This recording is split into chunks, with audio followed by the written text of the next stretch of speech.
Hello students, welcome to study masters. और मैं हूं आपका friend GS Rai. I hope आप सभी लोग ठीक होंगे। और ये हमारा सेकंड लेक्चर है, नेक्स्ट लेक्चर है। स्टूडेंट, एक तो आपको एक चीज और बता दूं मैं सबसे पहले कि जो प्रीवियस लेक्चर आप कैसे देख पाएंगे।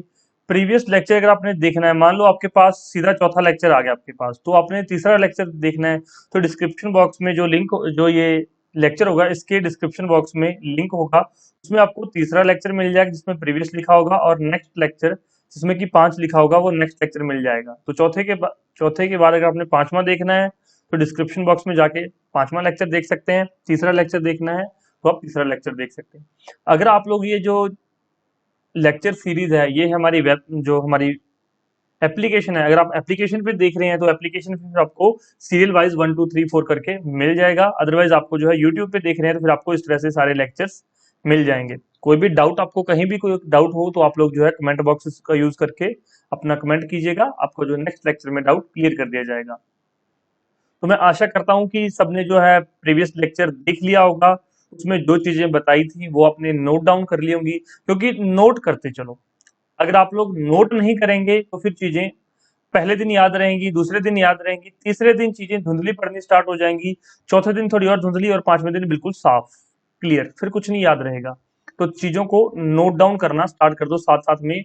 जैसे लेक्चर देख रहे हो, पहला, दूसरा, तीसरा लेक्चर का नाम लिखो। लेक्चर का जो भी इंपॉर्टेंट चीजें हैं वो लिखो, और उसके नीचे थोड़ा सा स्पेस छोड़ दो।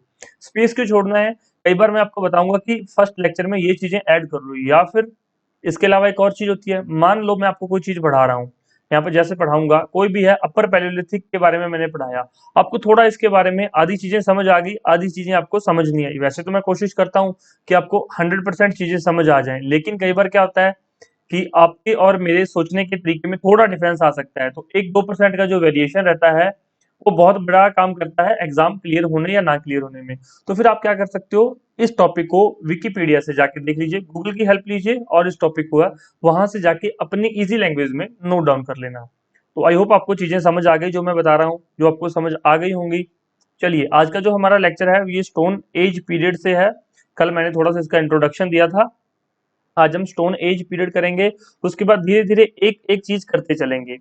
हालांकि आपको लगेगा थोड़ा सा बोरिंग है, लेकिन जो स्टूडेंट इस बोरियत को पार करके लेक्चर को ध्यान से सुन लेता है और चीजों को नोट डाउन करके रिवाइज कर लेता है, एग्जाम में जाके आप लोग देखते हो जब तो एग्जाम बिल्कुल पैटर्न के हिसाब से आता है, ऑलवेज जैसा कि एग्जाम एक्सपेक्टेड रहता है, फिर तो कट ऑफ बहुत हाई चली जाती है। लेकिन जैसा कि अभी रिसेंट टाइम्स में हो रहा है, एग्जाम्स अनएक्सपेक्टेड आ रहे हैं, तो स्टूडेंट्स को लगता है हाय पता नहीं कहाँ से पूछ लिया, तो ये तो मैंने पढ़ा ही नहीं है, ये तो किसी ने पढ़ाया ही नहीं है। तो मैं आपको एक एक चीज करवाता चलूंगा जो एग्जाम में कभी आई है, कभी आ सकती है। तो आपको पेशेंस रखना है और साथ साथ में चीजें नोट डाउन करती जानी है। ठीक है? तो आज हम स्टोन एज पीरियड के बारे में पढ़ेंगे, जो कि क्या बोलते हैं इसको, पत्थर युग। पत्थर का युग है। इसमें 3 तरह की जो इसमें आगे डिविजन्स कर रखी हैं। इनका बेसिस क्या है? Basis of division into 3 periods. 3 division में बांट रखा है। डिवीजन का बेसिस क्या है? तो वेरिएशन इन टूल्स। तो अलग अलग टाइम पे टूल, पत्थर युग मैंने बात की थी पहले, पत्थर युग। तो पत्थर युग जो है, स्टोन एज है, इसको भी आगे 3 भागों में बांटा हुआ है। क्यों भाई? अलग अलग तरह के पत्थर यूज हो रहे थे, अलग अलग पत्थर के हथियार यूज हो रहे थे, इसलिए उनको 3 भागों में बांट लिया। अब इन तीनों भागों में जो 3 पार्ट्स किए गए, 3 पीरियड्स में बांटा गया है, इनमें क्या क्या इंपॉर्टेंट है, किस तरह से एग्जामिनर क्वेश्चन पूछता है, और क्या चीज हमें चाहिए, वो यहाँ पर मैं आपके लिए लेकर आया हूँ। सबसे पहला इसमें जो पार्ट है, पैलियोलिथिक पीरियड। क्या है? Palaeolithic period. कई बार कोई हिंदी मीडियम का स्टूडेंट देख रहा होता है तो उसको प्रॉब्लम ना हो, तो पूरा पाषाण काल, ऐसे इंग्लिश वाले भी सुन सकते हैं, पूरा पाषाण काल या फिर, ठीक है, पैलियोलिथिक पीरियड। अब इस टाइम की विशेषता क्या थी, इनकी जो है क्या क्या विशेषताएं थी। हंटर एंड फूड गैदर, ये क्या करते थे? शिकार करते थे और अपना खाना खाते थे, बस। हंटर और फूड गैदर, मार के अपना शिकार रख लिया, और इसको ये नहीं पता कि फूड गैदर करके कहाँ स्टोर करना है क्या नहीं, बस मारा और मार के शिकार अपने पास रख लिया। जितना खाना खा लिया, बाकी बच जाता था उसको खा लेते थे। उसके बाद lack of knowledge of animal husbandry, भाई इनको ये नहीं पता था कि पशुओं को पालतू भी बनाया जा सकता है, तो lack of knowledge of animal husbandry. Agriculture and fire, इनको फायर के बारे में नहीं पता था। एग्रीकल्चर के बारे में इनको बिल्कुल नहीं पता था। सिर्फ इनको शिकार करके खाना खाने का पता था, और वो भी क्या, जानवरों का ये शिकार करते थे। उसके बाद first hand axe associated with this period found in 1863 at Pallavapuram Madras by Robert Bruce Foote. तो क्वेश्चन क्या पूछा जाएगा, एग्जामिनर क्या पूछता है कि पैलियोलिथिक पीरियड की पहली हैंड एक्सा किसके द्वारा ढूंढी गई? Robert Bruce foot. Palaeolithic period में क्या था, इंसान को आग के बारे में नहीं पता था, इंसान को एनिमल हस्बेंड्री, पशुओं को पालतू करने के बारे में नहीं पता था, एग्रीकल्चर के बारे में भी नहीं पता था। अगर एग्रीकल्चर का पता होता तो ही एनिमल हस्बेंड्री का पता होता। आप लोग आज भी प्रेजेंट टाइम में पढ़ते हो, एग्रीकल्चर और एनिमल हस्बेंड्री का आपस में बहुत बड़ा संबंध है और बहुत एक दूसरे पे डिपेंडेंट रहते हैं ये। तो ये कुछ विशेषताएं थी पैलियोलिथिक पीरियड की, जहां से एग्जामिनर ये क्वेश्चन पूछ सकता है। रॉबर्ट ब्रूस फुट, पहला नाम जो आपने याद करना है, क्योंकि बहुत सारे अंग्रेजों के नाम आएंगे, आपको हिस्ट्री में पढ़ने पड़ेंगे, याद भी करने पड़ेंगे, लेकिन जब आप एक दिन सारे याद करने बैठोगे तो बिल्कुल याद नहीं होंगे। तो आज आपने पहला नाम क्या याद रखना है, रॉबर्ट ब्रूस फुट। एक एग्जाम्पल से समझा देता हूँ भाई, अगर डेली आप 2 रोटी सुबह, 2 रोटी दोपहर को और 2 रोटी शाम को खा रहे हो, तो आपको डाइजेस्ट होती जाएंगी, हजम आप लोग कर लोगे, और इससे क्या आपकी बॉडी को जितनी भी एनर्जी की जरूरत है मिलती रहेगी। उसी हिसाब से आपका दिमाग, जैसे आपका पेट पचाता है, उसी तरह दिमाग भी एक पेट है, दिमाग के अंदर भी चीजें डाइजेस्ट करनी होती है। तो एक एक चीज करके अगर आप डाइजेस्ट करते जाओगे तो चीजें याद रहेंगी लंबे समय तक।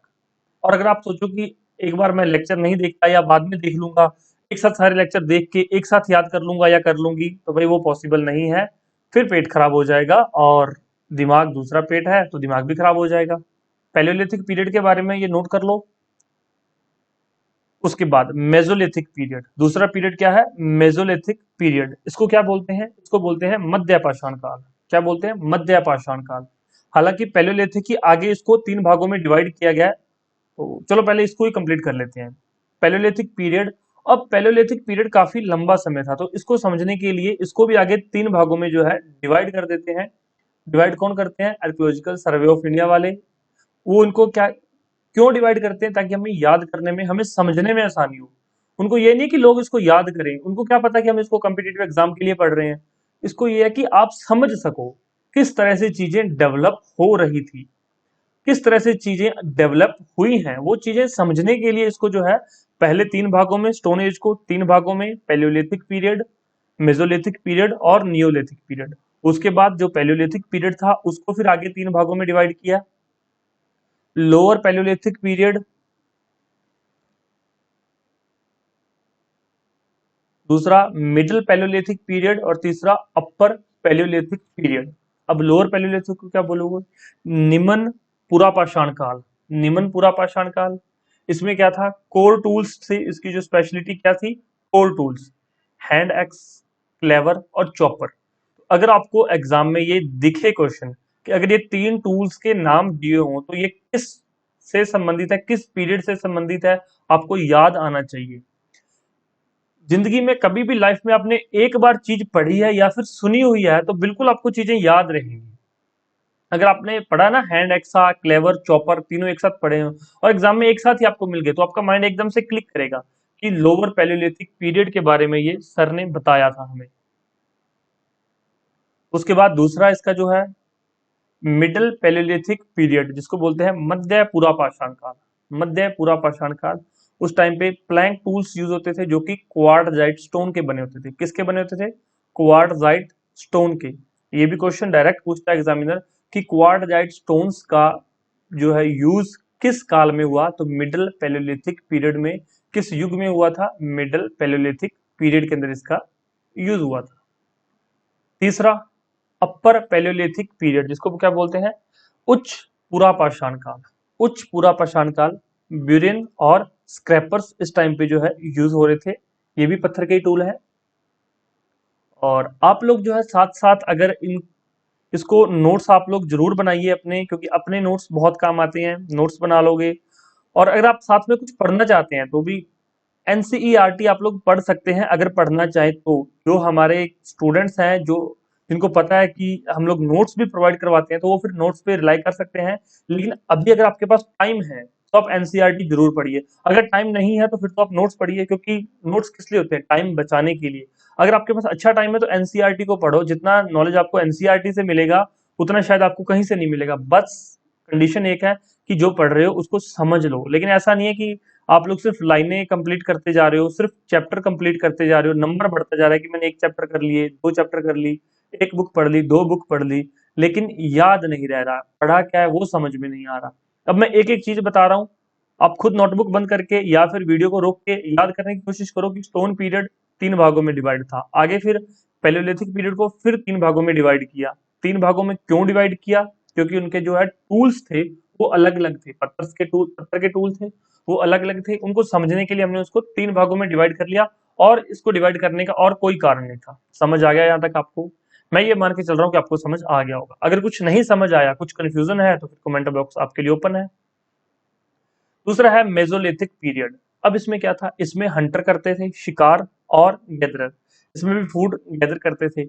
हालांकि यहाँ पर पैलियोलिथिक पीरियड के अंदर फूड, यहाँ पर गैदरर लिखा हुआ है, लेकिन यहाँ पर क्या था?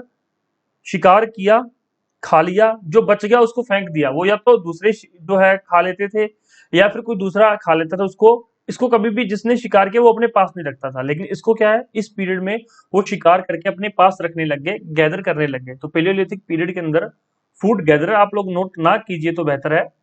मेसोलिथिक पीरियड में हंटरर और फूड गैदरर थे।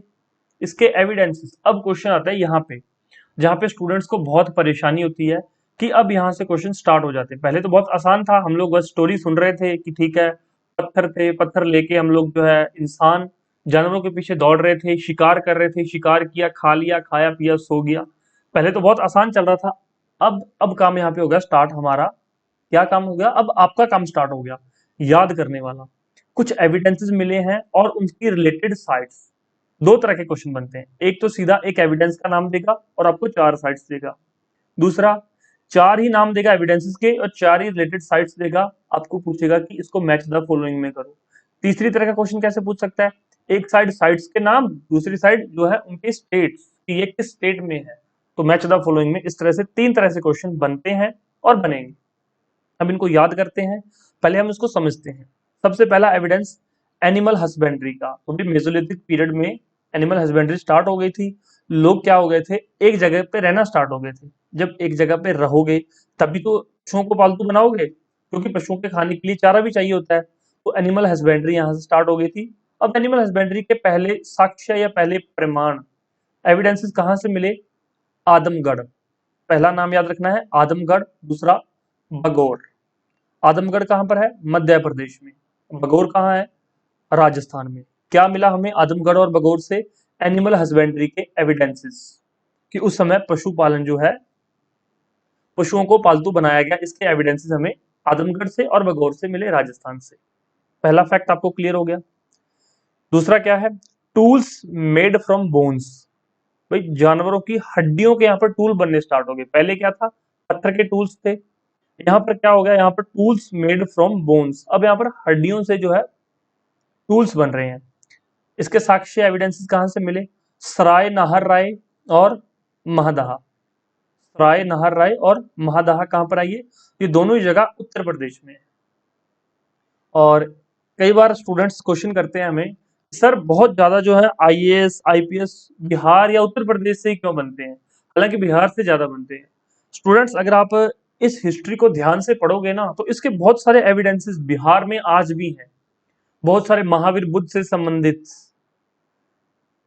महावीर से और कौमा बुद्ध से संबंधित, ठीक है, महावीर जैन और बुद्ध महात्मा बुद्ध, उनसे संबंधित जो है एविडेंसेस वहां पे है। और भी बहुत सारे जो है युद्ध लड़े गए थे, और कई राजाओं ने, सुल्तानों ने, वो आगे आगे हम पढ़ते जाएंगे, उनके काफी सारे एविडेंसेस आज भी बिहार में हैं। तो उनको बड़ा मतलब ये लगता है कि ये तो अपनी यहाँ की बात हो रही है, लेकिन हमारे लिए क्या है, अब हमारे लिए स्टूडेंट्स को बहुत प्रॉब्लम होती है, हम समझ ही नहीं पाते कि ये जगह कहाँ पर है।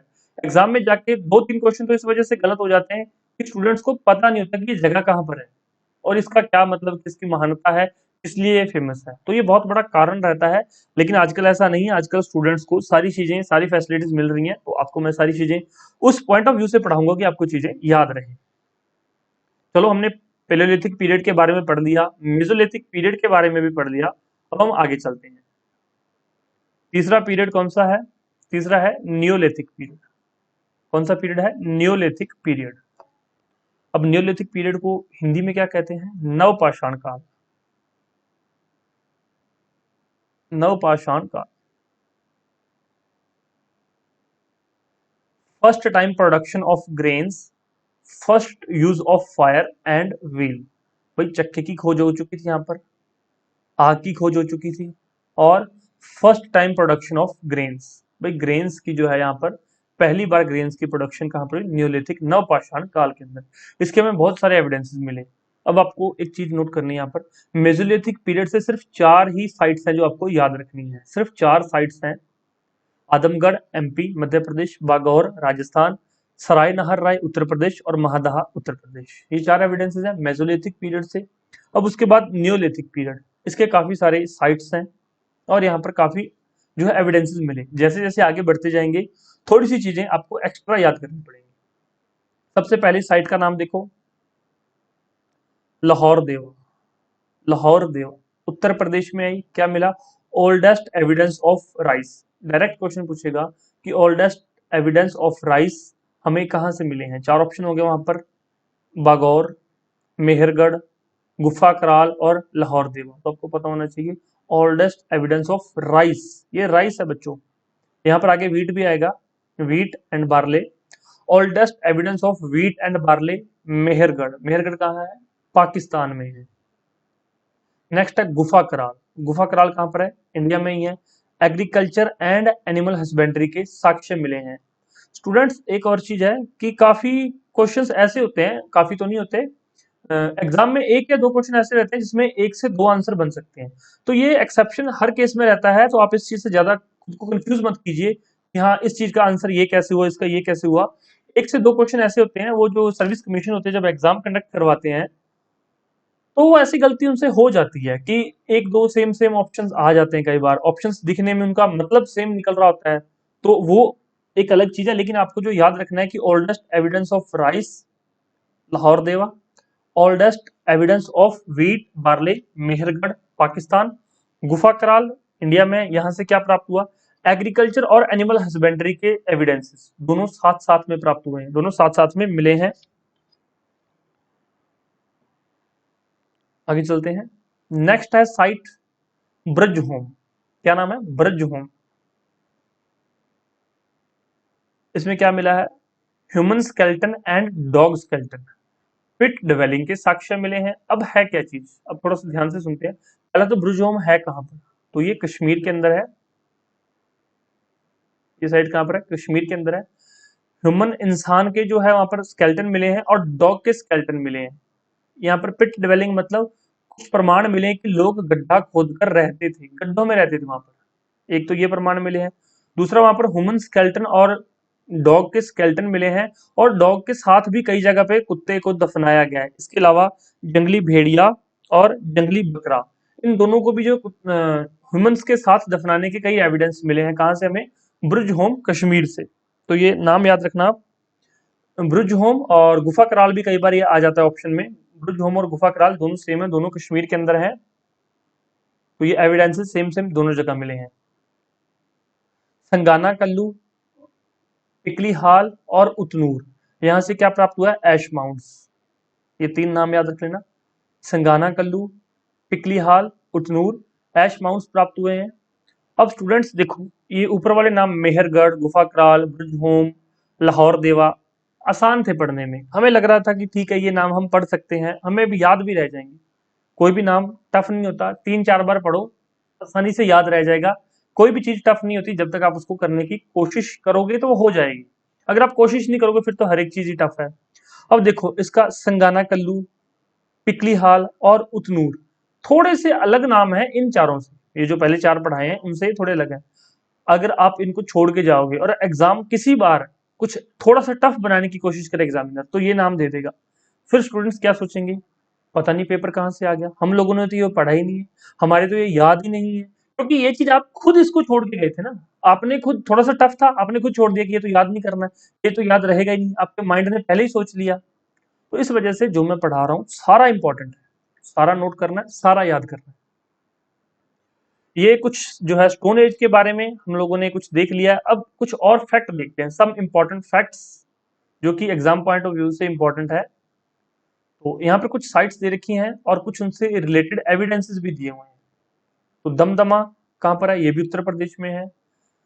3 human skeleton in a single grave, भाई एक ही ग्रेव के अंदर 3 ह्यूमन स्केल्टन मिले हैं। तो ये कहाँ से? दमदमा साइट से मिले हैं। कई बार एग्जामिनर डायरेक्ट क्वेश्चन पूछ सकता है अगर उसका मन करे तो। Adamgarh, last phase of Mesolithic period animal husbandry. तो यहाँ पर लास्ट फेज ऑफ एनिमल जो मेसोलिथिक पीरियड के प्रमाण, साक्ष्य या एविडेंसेस कहाँ से मिले हैं हमें? आदमगढ़ से। उसके बाद मेहरगढ़, अभी हम पढ़ के आए ऊपर, मेहरगढ़ पाकिस्तान में है।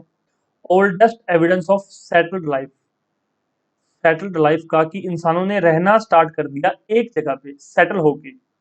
ओल्डेस्ट एविडेंस कहाँ से मिला हमें? मेहरगढ़ से। मेहरगढ़ कहाँ पर है? पाकिस्तान के अंदर है, पाकिस्तान में बलूचिस्तान प्रांत के अंदर है। और मेहरगढ़ से और क्या प्राप्त हुआ है? Remains are found from stone age to Indus valley civilization. Mehrgarh से स्टोन एज से लेकर इंडस वैली सिविलाइजेशन तक के बहुत सारे जो है रिमेन्स आर्कियोलॉजिकल जो है वहां पर मिले हैं। तो एविडेंसेस वो आगे हम डिस्कस करेंगे, क्या चीज कहाँ से मिली है इंडस वैली सिविलाइजेशन के अंदर। अब आप लोग ये जो चीजें हैं ये आपको याद रखनी है। नेक्स्ट देखिए, Hathnora, first evidence of humans, Narmadapuram या होशंगाबाद? नर्मदापुर और होशंगाबाद। ये फ्रेंड्स आदमगढ़, मैं यहाँ पर शायद यूपी बोल गया, ये एमपी में है। आदमगढ़ एमपी में है और ये दमदमा यूपी में है, ये थोड़ा नोट कर लेना। Hathnora, first evidence of humans. और उसके बाद भीमबेटका, भीमबेटका कहां पर है, किस राज्य में है? प्री हिस्टोरिक पेंटिंग केव्स, पता होगा आपको भीमबेटका। चलिए आप लोगों के लिए छोड़ देता हूं मैं। प्री हिस्टोरिक पेंटिंग केव्स कहां से प्राप्त हुए? इसके साक्ष्य भीमबेटका से, याद रहेगा आपको, सिंपल सा है भीमबेटका। और नेक्स्ट चलते हैं, डिस्कवरी ऑफ ब्रुज होम। मैंने भी आपको ऊपर बताया था ब्रुज होम के बारे में। तो इसकी डिस्कवरी किसने की थी, किसने खोजा ब्रुज होम को? De Terra and Paterson. Examiner को एग्जाम थोड़ा सा क्वेश्चन टफ करना होगा तो ये क्वेश्चन पूछ लेगा कि who discovered Burzahom? De Terra and Paterson. दूसरा नाम आ गया, पहले इससे पहले हमने एक आपको रॉबर्ट फुट नाम बताया था, दूसरा नाम है डी टेरा एंड पैटरसन, याद रहेगा आपको। उसके बाद मेसोलिथिक पीरियड के अंदर first evidence of skeleton in India. Mesolithic period में first evidence of skeleton in India. हालांकि ये इतना इंपॉर्टेंट नहीं है, इससे क्वेश्चन नहीं बनेगा, लेकिन अगर आपसे कोई पूछ ले मेसोलिथिक पीरियड में कि फर्स्ट एविडेंस ऑफ स्केलेटन कब मिले थे, तो मेसोलिथिक पीरियड के मिले हैं, उससे पहले जो है नहीं मिले। ओके, अब उसके बाद कुछ और इंपॉर्टेंट फैक्ट्स हैं। हालांकि दूसरा लेक्चर है, इतना बहुत है, अगर थोड़ा सा और पढ़ा दिया तो इतने सारे फैक्ट याद करते करते आपको जो है फिर सोचोगे कि सर ने तो बहुत सारे फैक्ट पढ़ा दिए, सर तो पढ़ा के चले गए, याद तो हमें करनी है। बिल्कुल सही बात है, 2 रोटी सुबह, 2 दोपहर को और 2 शाम को, आराम से अपना डाइजेस्ट करो, अच्छी सेहत बनाओ, अच्छा दिमाग बनाओ और अच्छा रिजल्ट पाओ। रिजल्ट तभी आएगा जब आप चीज़ों को फॉलो करोगे। एक एग्जाम्पल से समझा देता हूँ, भाई 100 बच्चों को पढ़ा रहा है एक टीचर, 100 में से 3 की गवर्नमेंट जॉब लग जाती है, बाकी 97 की नहीं लगती। इसका कारण क्या है? इसका कारण बच्चों ये है कि ये 3 बच्चे जो हैं ये सर की बातें फॉलो कर रहे थे, जो इनको टीचर ने बताया, जो इनको गुरु ने बताया उसको फॉलो करना है। बाकी 97 क्या है, खुद के इनपुट्स ज्यादा देने लग जाते हैं, जो टीचर ने बताया वो चीज कहीं ना कहीं दब जाती है। टीचर हमेशा आपको सही रास्ता दिखाता है, बस बात यह है कि आपको समझ आना चाहिए। बच्चों को समझ नहीं आता तो उनको लगता है कि शायद पता नहीं, भरोसा करना चाहिए नहीं करना चाहिए, वो फिर इस वजह से वो भरोसा ना कर पाने की वजह से बच्चे मार खा जाते हैं और फिर उनका रिजल्ट नहीं आता। अब एक चलो लेक्चर पूरा हो गया है, लेक्चर हम इंपॉर्टेंट फैक्ट बाकी नेक्स्ट लेक्चर में करेंगे। आपने पढ़ लिया, अब आपके दिमाग में ये आया कभी क्वेश्चन कि ये खुदाई हो रही है, ये पत्थर निकाल रहे हैं, एविडेंसेस कलेक्ट कर रहे हैं, इसकी शुरुआत कब हुई, क्यों हुई, क्या कारण था, क्या जरूरत पड़ी कि हम लोगों ने ये एविडेंस निकालने शुरू कर दिए, या फिर हमें कैसे पता चला कि ऐसा भी कुछ है? तो भाई 1853 1854 के अंदर जब पहली रेलवे लाइन बिछाई जा रही थी अंग्रेजों के द्वारा, उस समय उन्होंने क्या किया था, अब रेलवे लाइन बिछानी है तो आपको पता है कि जगह को बराबर करना पड़ेगा, लेवलिंग करनी पड़ेगी। लेवलिंग करने के लिए जो बड़े-बड़े मतलब थोड़ी ऊँची-नीची जगह थी उनको लेवल करना पड़ा। जब वो लेवल कर रहे थे, तब वो खुदाई कर रहे थे, उस समय उनको जो कुछ साक्ष्य, कुछ एविडेंसेस मिले नीचे। एविडेंसेस मिले तो फिर उन्होंने और खुदाई स्टार्ट की। जब और खुदाई स्टार्ट की तो फिर उन्होंने देखा कि पूरा का पूरा शहर ही बसा हुआ नीचे। तो फिर वहां से जो है अंग्रेजों ने इसको स्टार्ट कर दिया खुदाई करना कि इंडिया के बारे में और जानते हैं, इंडिया के बारे में और, क्योंकि आपको पता है अंग्रेज जो है, ब्रिटिशर पीपल बहुत जिज्ञासु थे। उनके अंदर जानने की बहुत इच्छा थी कि ये कैसे होता है। आपको पता है साइंस की बहुत सारी जो है एक्सपेरिमेंट्स इसी वजह से जो है, रिसर्चेस इसी वजह से हुई हैं कि इंसान जानना चाहता है कि ये क्यों हुआ, व्हाई।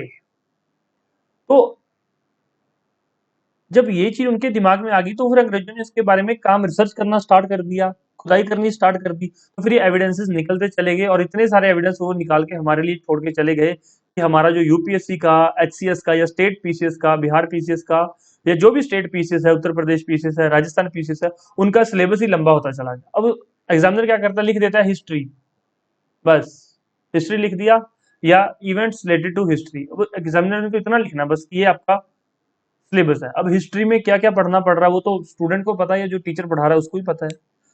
तो इन चीजों के बारे में थोड़ा सा सोचा करो कि ये चीज क्यों हुई, कैसे स्टार्ट हुई, क्योंकि अगर ये चीजें आप डेवलप करोगे ना, आपके अंदर हैबिट डेवलप हो जाएगी, तो आपको मेंस के आंसर लिखने में बहुत हेल्प होगी। मेंस के आंसर में जैसे कि मैं आपको सिखाऊंगा साथ साथ में कि मेंस का आंसर भी कैसे लिखना होता है।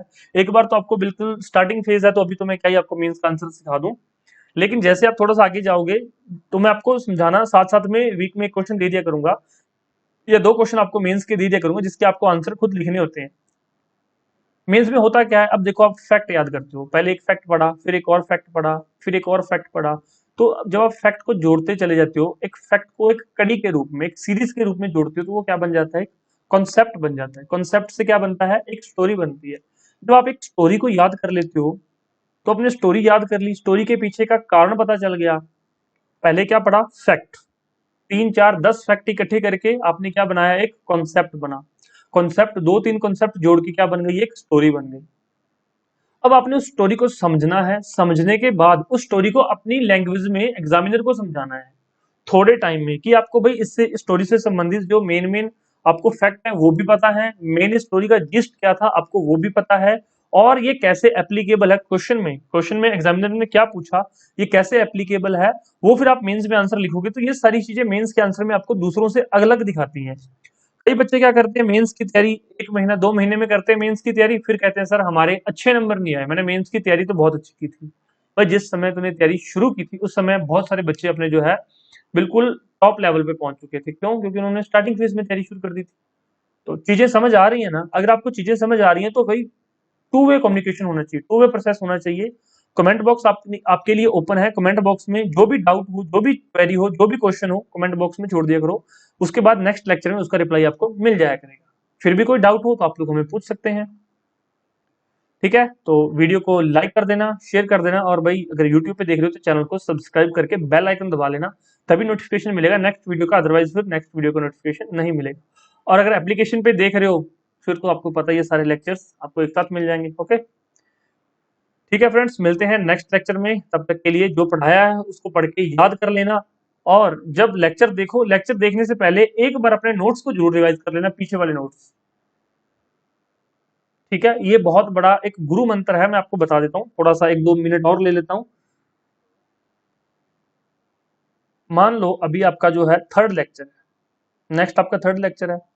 पिछले 2 लेक्चर्स में आपने जो भी नोट किया है, ज्यादा नहीं, आपको 5 मिनट लगेंगे, एक बार उसको गो थ्रू हो जाओ, एक बार देख लो कि मैंने नोट्स में क्या लिखा हुआ है, क्या स्टोरी थी उससे संबंधित, क्या क्या चीजें सर ने करवाई हैं। हो जाएगा इतना 5 मिनट में। जब हम लोग 50 नंबर लेक्चर पे पहुंचेंगे, जब 50 नंबर लेक्चर पे पहुंच जाएंगे हम लोग, तब कितना टाइम लगेगा, तब आपको 2 घंटे लगेंगे, बस इतना टाइम। 2 घंटे पहले आपको पता है कि लेक्चर 8 बजे आना है, आप 6 बजे उसका जो रिवीजन स्टार्ट कर दो। और फिर जब 2 2 घंटे लगने लग जाएंगे तो फिर आपको डेली नहीं करनी होती, फिर काफी चीजें आपको वैसे ही याद रहने लग जाती हैं। फिर बस प्रीवियस 4 5 लेक्चर्स का ही आपको रिवाइज करना पड़ता है, बाकी चीजें तो तब तक आपको याद हो चुकी होती हैं, ऑन द टिप्स हो जाती हैं। जिस तरह से मैं करवा रहा हूं, आपको लगता है कि हो जाएगा, मुझे बताओ। कोई डाउट हो, कुछ चेंज करना हो, वो भी करेंगे। Okay, thank you so much, good luck, bye bye.